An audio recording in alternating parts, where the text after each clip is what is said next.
அனைவருக்கும் வணக்கம். ஓம் சுக்லாம் பரதம் விஷ்ணும் சசிவர்ணம் சதுர்புஜம் பிரசந்த வதனம் தியோ எஸ் சர்வ விக்னோயே சாந்தை. மகாகணபதியே, எல்லா இடையூறுகளையும் விலக்கி சாந்தி உண்டாக்குவாயாக.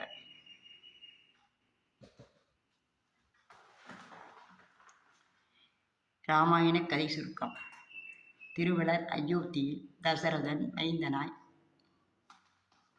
தீய தாடகையை மாய்த்து தெரிவை அகலியை சாபம் நீக்கி மிதிலாபுரியில் சீதையை மணந்து தெய்வ குருவலர் குல பரசுராமரை அடக்கி சிறு கூனி செய் வஞ்சனையினால் கொடுங்கானகம் அடைந்து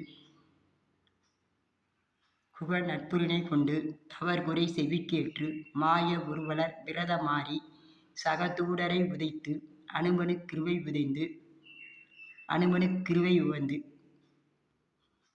வாலியை வதை புரிந்து விடற்குரிமை உதவி கடல் அணை தடுத்து சிறுவர் களத்தினிடனே ஆவணன் அரக்கனை சென்று குலத்தோடு முடித்து தேவி சிறை மீட்டமரர் துயர்களைந்து உலகாண்ட ஸ்ரீராம ஜெயமெங்குமே. ஸ்ரீராம ஜெயம், ஸ்ரீராம ஜெயம், ஸ்ரீராம ஜெயம். ஸ்ரீ ராமச்சந்திரமூர்த்தியின் பெருமைகளை பேசினால் பேசிக்கொண்டே இருக்கலாம். நெஞ்சமெல்லாம் ஸ்ரீராமனே. அவன் திருவடிகளை பற்றி கொண்டாலே போதும். எல்லா பிணிகளும் பிரச்சனைகளும் நம்மை விட்டு விலகும். ஸ்ரீராமனின் கால்வண்ணம். அகலிகையின் சாப விமோச்சனம். அகலிகை கௌதம முனிவரின் மனைவி. அகலிகை என்றால் அழகானவள்.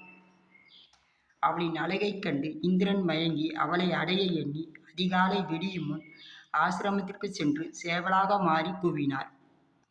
கௌதம முனிவரும் கங்கை ஆற்றுக்கு நீராடச் சென்றார். என் நித்திரையை ஏன் சீக்கிரம் கலைக்கிறாய் என கங்கையாறு கேட்டது.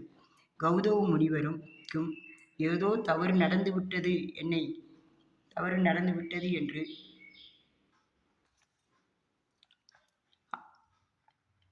ஆசிரமத்திற்கு விரைந்து வருகிறார்.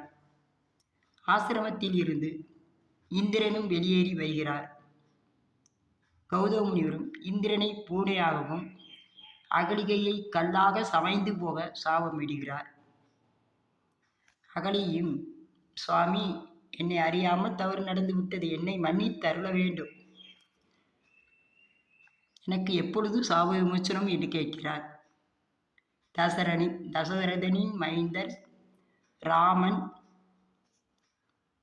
இவ்வழியே வரும்பொழுது அவரது பாத தூசிப்பட்டு உனக்கு சாப விமோச்சனம் கிடைக்கும் என்கிறார்.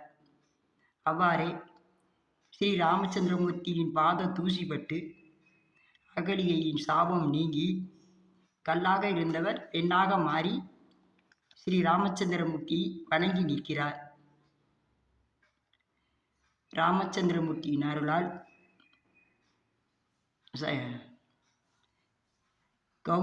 இமயமலையில் இருந்த கௌதம முனிவரை வரவழைத்து கௌதம முனிவரோடு அகலியை சேர்த்து வைக்கிறார்.